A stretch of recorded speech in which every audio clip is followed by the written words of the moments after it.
Nice to see you Thanks, again, Emily. Tori. Hey, Marty. Sorry about that. I was trying to get No, this that's all fancy right. background up I know, behind I me. know, right? Exactly. So listen, I'm really excited for our conversation today, and we're here as we talked about with Tori Carter. Tori is the senior brand marketing manager at KFC Global, and so excited to dive into the details a little bit more about her specialty and where she fits within the KFC family and how she's been leveraging that. So super excited to talk to her about that.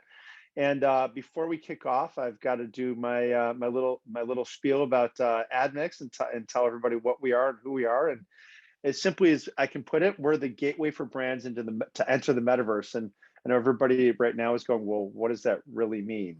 I don't even know what that means. And we've got a very simple approach, very three-step approach. We help brands navigate which meta worlds they should be in based on their activation.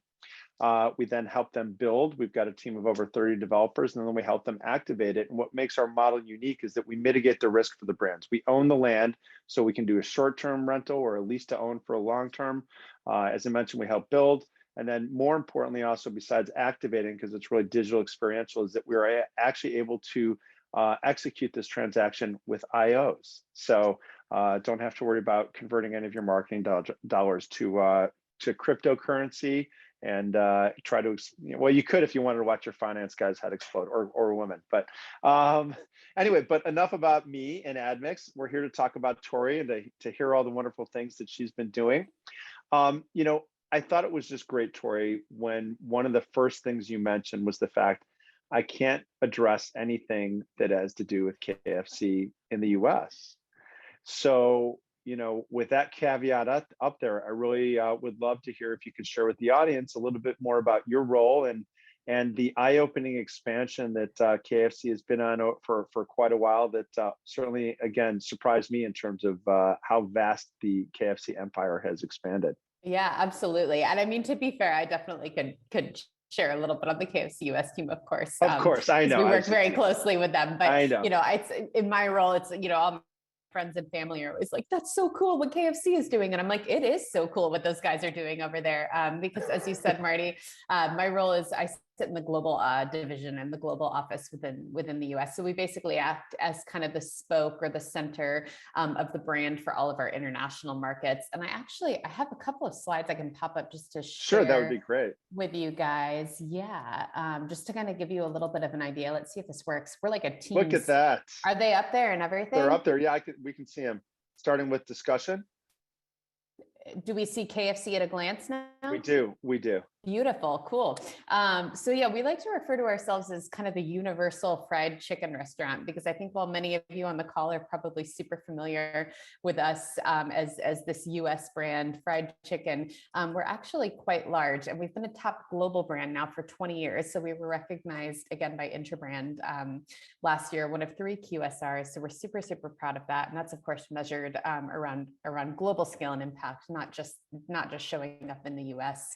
And our story is, I think it's such a great brand for this topic today, because we really are a heritage brand. So it's finger licking good, and it's been that way for more than 75 years. So it started a long, long time ago with Colonel Harlan Sanders, who I'm pretty sure you probably all know who he is. I think we did a study one year that he's one of the most recognizable faces in the world.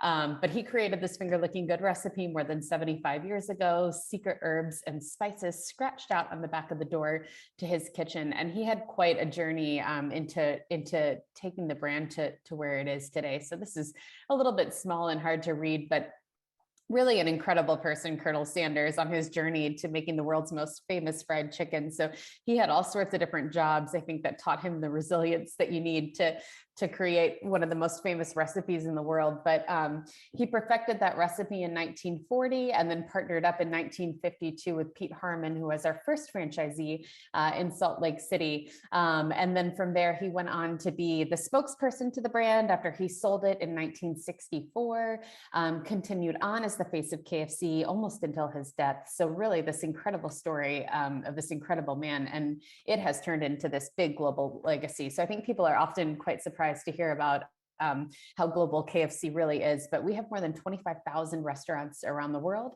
We're in more than 145 countries. I think there's total like 185 in the entire world. So we are on our way to fried chicken domination. You're almost there. We're counting it down. Every 6 hours, a new KFC opens somewhere in the world. And then we employ over 800,000 team members and over 25,000 restaurant general managers. And I think no matter where we are in the world, what's really important to us is that heritage brand, those distinctive assets, making sure they're showing up consistently, no matter where we build a new restaurant. So these should all probably really, really familiar to you guys. I think, we're really fortunate to have a very, very distinctive brand with a very, very distinctive set of assets that we can lean into. These being the top 5 global assets around the world. So of course, the Colonel head, the Colonel himself, our iconic logo, our iconic bucket of chicken, our tagline, "It's finger looking good," and those 3 red and white stripes combo.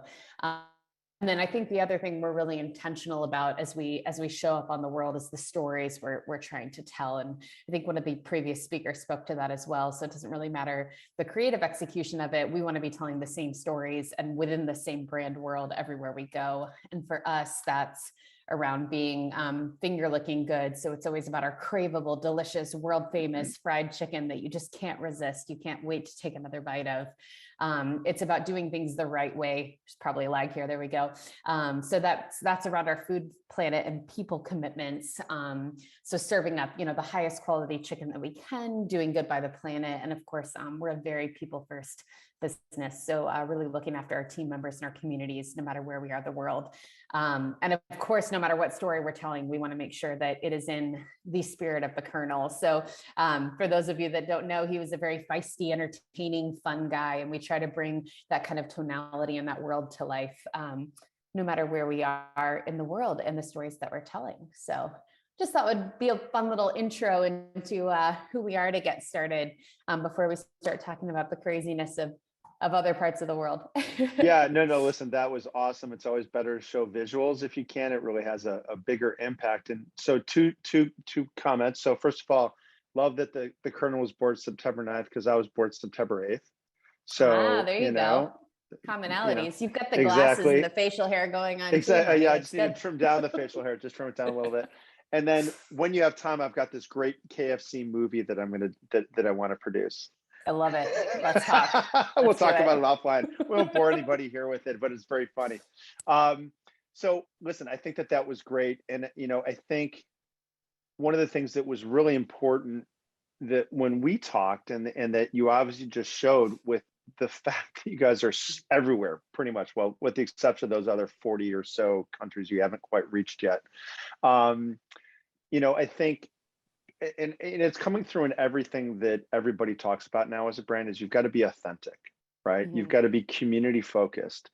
With all these different countries and languages and cultures, how is it that KFC manages, and how do you keep track of, being relevant with all those different marketing campaigns? You're obviously a franchise-based, organization, which always leads to different challenges. So how do you leverage that? How do you make sure that what you're doing is relevant? And I know that, you have your traditional menu, but then you also keep some things that are, true to the local scene to make sure you modernize and contemporize, make it more contemporary to that region. If you could share with everybody a little bit about, how do you manage that? What does it look like? What does it feel like in different countries? I think that'd be really great. Yeah, definitely.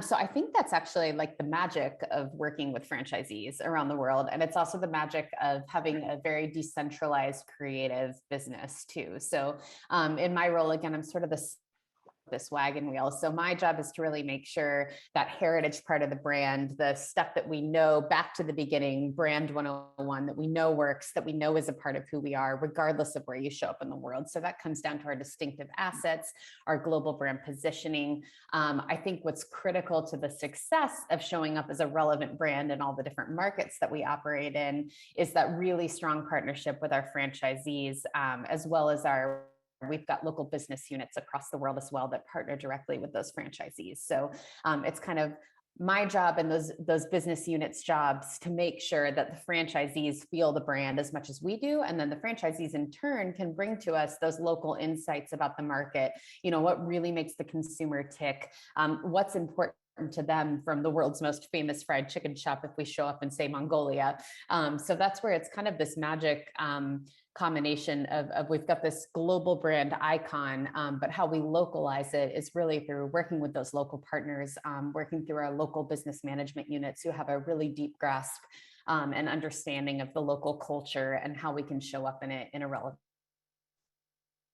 Yeah, no, I mean, it's got to be just so much to manage and go through, and maybe I'll save that for one of our extra questions if we have time, because I'd love to hear a little bit more about just the day-to-day management of all those and the approval process that have to go through. So we'll put a pin in that one.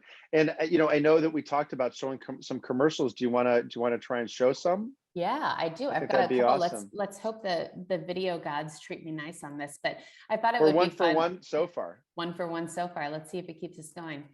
So are we back? We're screen sharing? You've started and it looks like we're good. Awesome. Yes, I thought it would be fun, kind of set you guys up, showed you guys a little bit, reminded you what our distinctive brand assets are, and then also talked a little bit about kind of the different associations or the stories that we try to tell around the world. So I think as Marty and I were just chatting about, obviously the way those stories show up and the way those assets show up need to be done in a locally relevant. So I thought it would be fun to kind of take you guys through a quick spin of a couple of different markets. And we'll start with France. You'll have to let me know if we have sound with a thumbs up, Marty, but okay, I'll play yeah. this. No sound, I don't think. No sound. Let me pause it. I'm wondering if there's something you have to do on your end. But you can kind of, I think it'll still kind of communicate. It would be great if we could, but let's not stress over it if we can't. Cool. We'll keep playing. Yeah, keep playing. Maybe I can narrate over. But obviously, this is a really great example from France. They're using Colonel. They've toned him down. They've modernized him. They're really emphasizing the crispiness, the preparation of the chicken, because crispy is a really important quality to the consumer in France when they're looking for fried chicken. The iconic bucket shows up. I wish you guys could hear it because it's this amazing soundtrack too that the agency actually created that became so popular in France that it ended up on Spotify. So it was a fun way to tap into culture as well. And then this next one is from our Australia team, and I'll just pop play on that as well. You'll have to listen to me narrate, which is not nearly as exciting as the actual commercial. But this was during the pandemic era. So they were showing how, everyone's at home trying to make the best out of it. And a really fun example of how our bucket still brings the fried side of life, even in the worst circumstances. So Australia is all about, from their point, trying to liven up the here and now, and they make sure through in their advertising, again, in that very fun, feisty, Colonel sort of spirited tone of voice that I was referencing earlier. This one's from Latin America, so a little more intense. I think you can kind of feel those Latin cultural vibes, but very much around the craveability of our chicken. So they came up with this fun campaign around KFC that described that kind of irresistible moment where you're craving our fried chicken, and you can't help but go for it. I think that one cut a little bit short, but you guys get the idea. Yeah, definitely a different tone.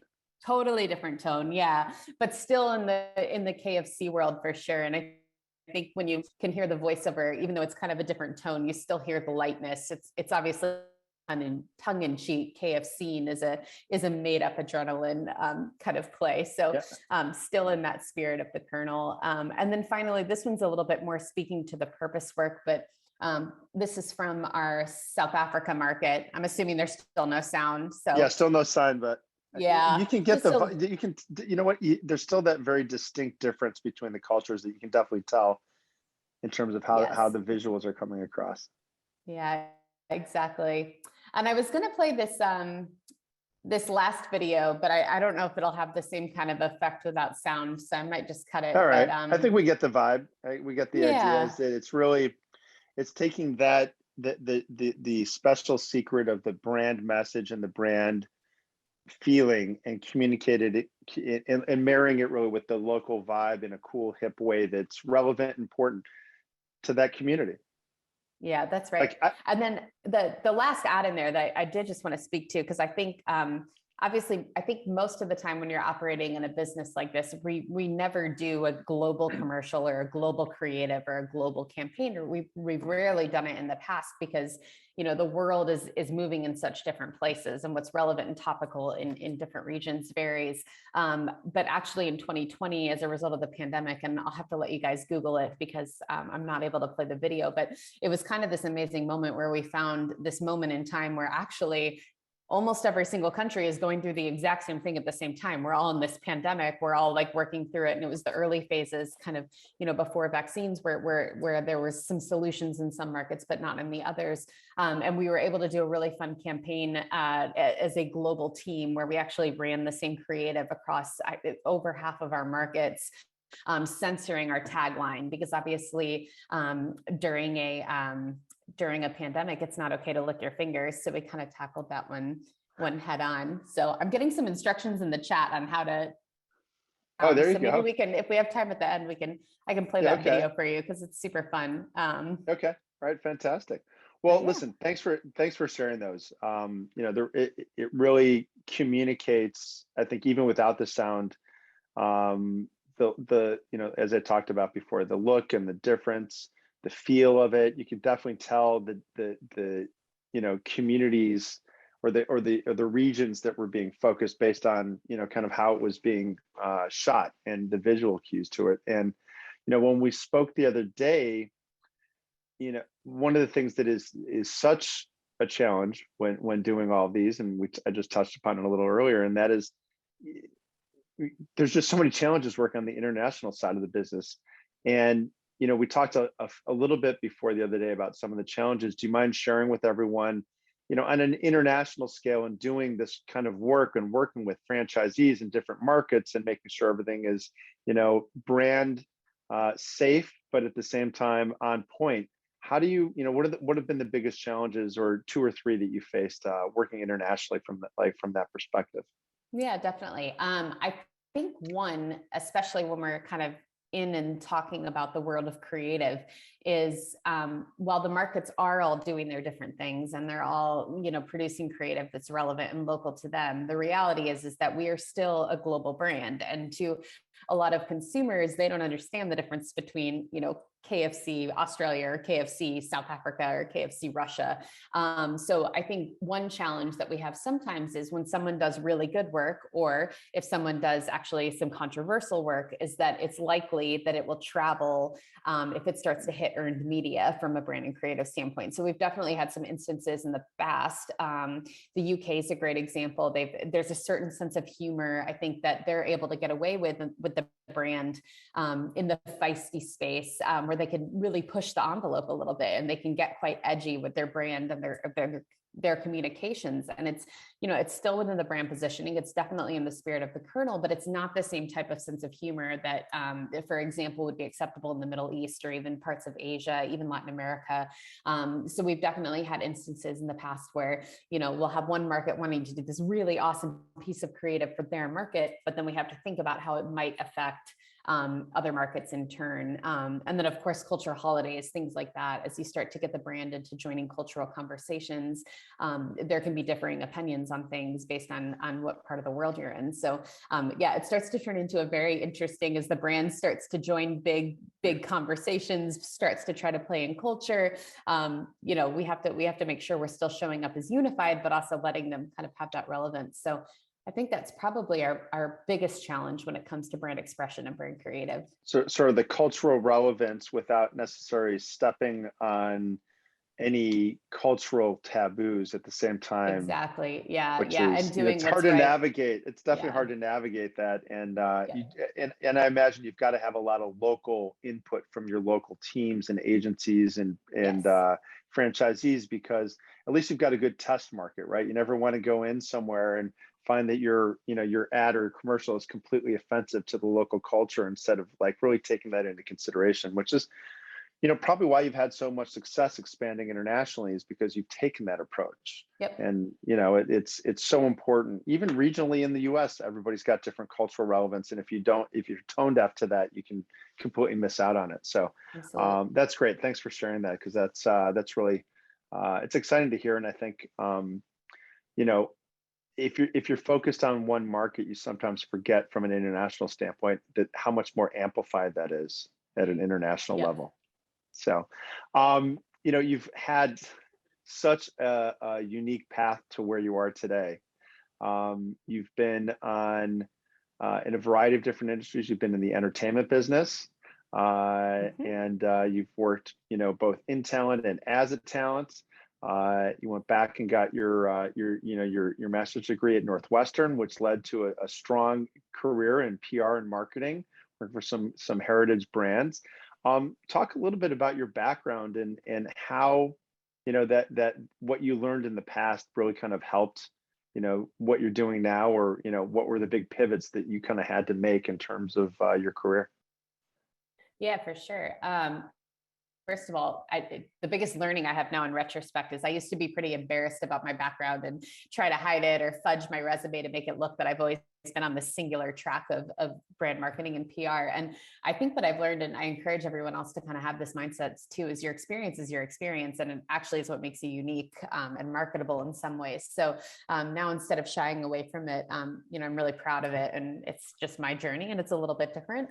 But yeah, as you mentioned, my undergraduate degree is actually, I went to a fine arts conservatory. So I have a bachelor in fine arts and acting, which on paper is going to get you far, I'll tell you what. So that took me out to Los Angeles in my early 20s. And as you mentioned, I worked as both an assistant in a talent management office as well as in a casting office.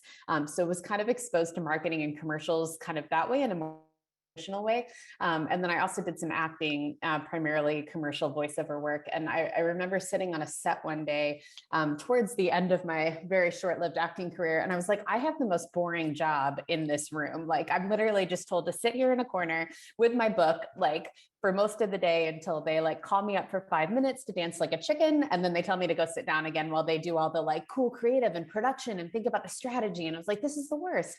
So I ended up going to sit with the marketing agency that was on set actually creating the ad. And I just talked to them like all day, and I was learning about what they were doing, and just got super interested in it. So decided to apply for graduate programs in marketing and advertising and go back to school.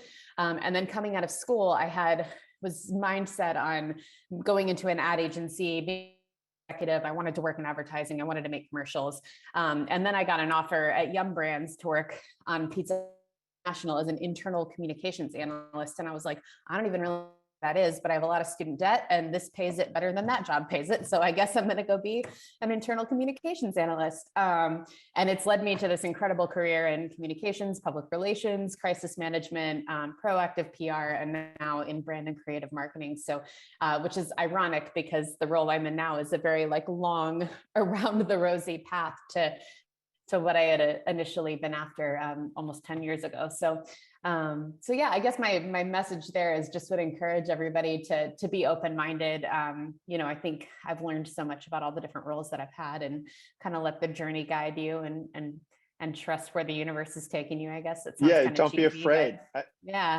I wonder if the agency execs who you spoke to 10 years on set would have realized that you would have gotten to your career where you are now based off of that conversation. They probably had no idea what they were crafting. Exactly. They were creating you.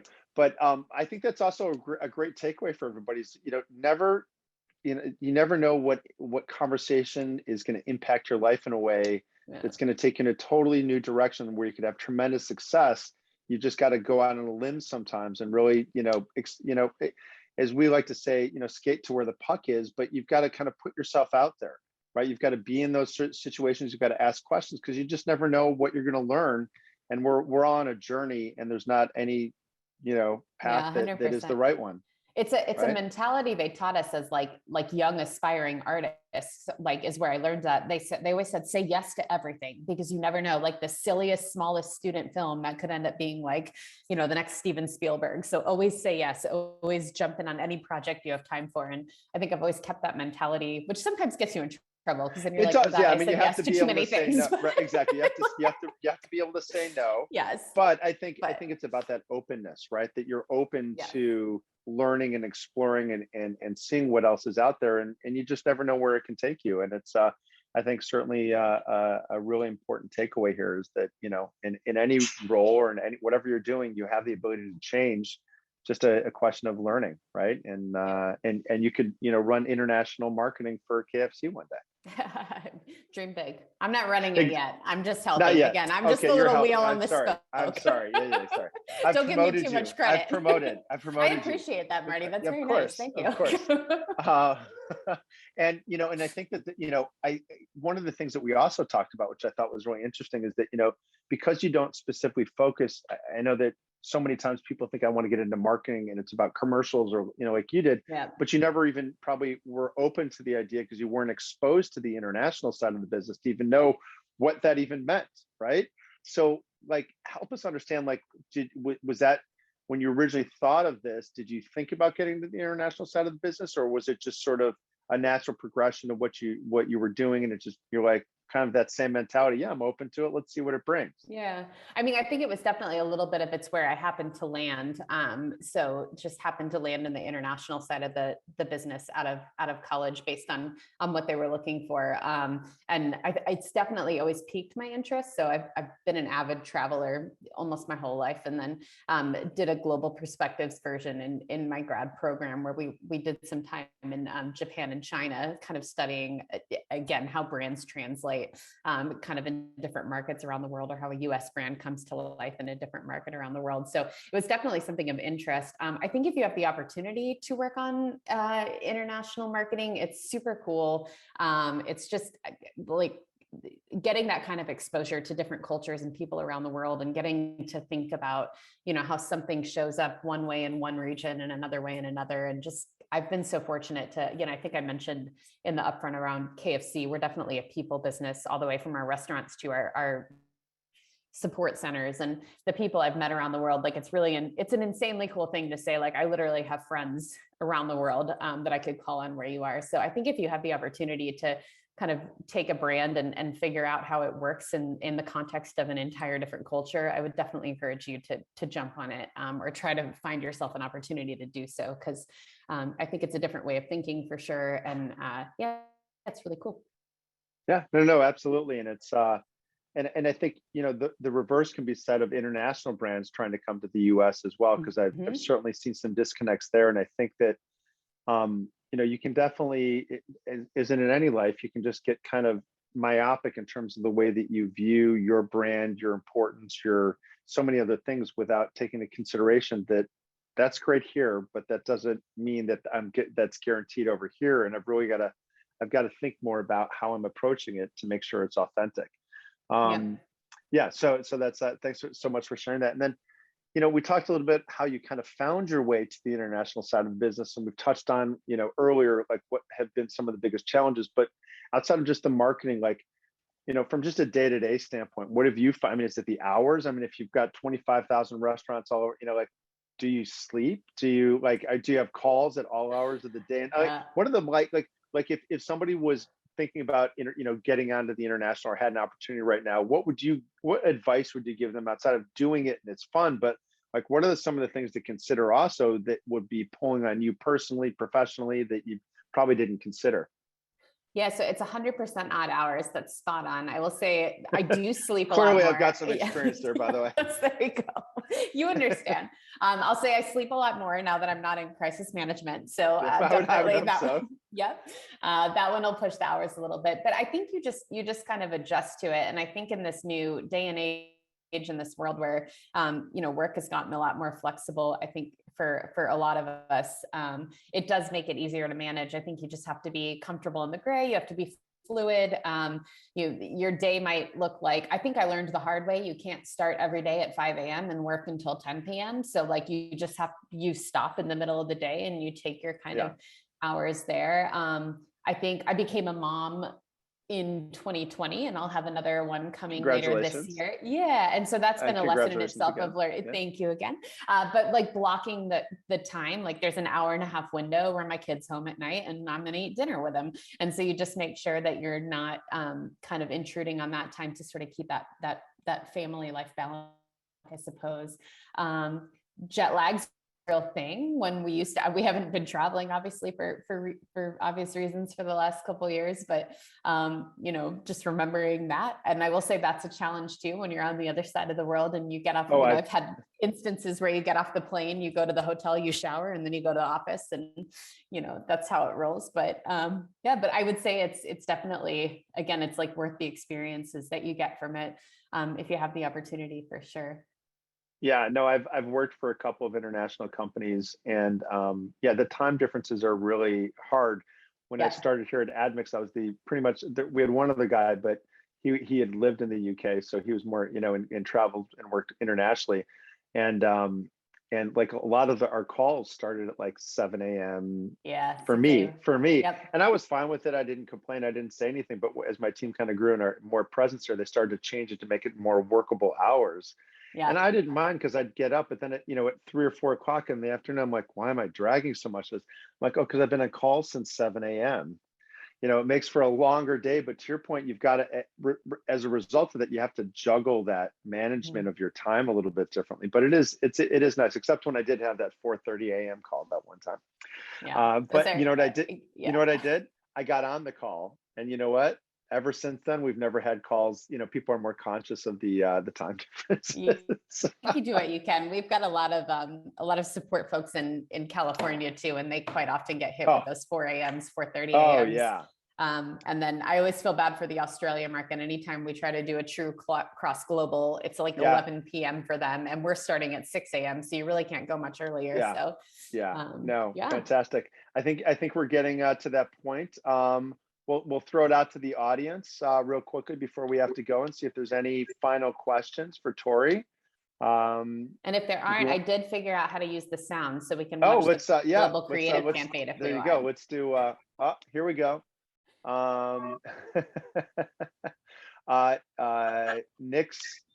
Nick Paul's dad has oh my gosh, been watching you. He's flying down to visit Nick tomorrow. This is so funny. Hey, Pete. So Nick Paul is one of my best friends from college, friends for like 15 years. So I know Pete very well. That's awesome. That's awesome. You never know who's watching these. I get that all the time. That's amazing. Yeah, if you want to show the videos, have we got enough time? Yeah, that'd be a great way to end off. I think that'd be a perfect way to conclude the day. So yeah, let's do it. Well, let's do it. Okay. And let me press sorry guys, we're a Teams organization. You know what? I have the opposite problem. Okay. How'd I do? Did I get the? We're seeing it. Okay. I think when you share the screen, you also have to click like share sound. So if you pressed that, then you should be good to go. All right, let's try. Give me a thumbs up if you can hear it. Finger licking good. Yes, we can hear it. So, what do you do when one of the world's most famous slogans becomes one of the world's least appropriate? Main way viruses spread is when you touch your own mouth, nose, or eyes. It's finger licking good. This is a special report.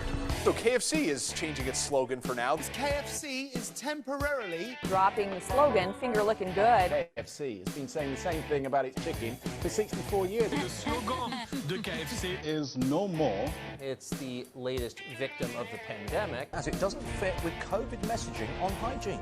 It got a lot of people talking, with coverage in 97 countries, nearly 2 billion impressions. And without ever actually saying the slogan in question, we got everyone else to do the work for us. It's finger licking good. Finger licking good. Finger licking good. Finger licking good. Finger licking good. Finger licking good. Finger licking good. That fried chicken place has got some free sort of mentions. That was very nice, isn't it? Oh, that's great. I love that. That was awesome. I'm so glad we got to watch. What a great way to close. That was, I mean, honestly, kudos to you guys, because if there's like that's got to be one of the most challenging things to try and figure out, and you guys did it. You nailed it. That's awesome. It was a fun time for sure. And again, that kind of magic moment where the whole world was in the same place, which never happened. So we got to execute global brand creative. So super fun. Absolutely. Well, thanks so much for your time today, Tori. And thank you, Brand Innovators. Thank you, KFC and Yum Brand.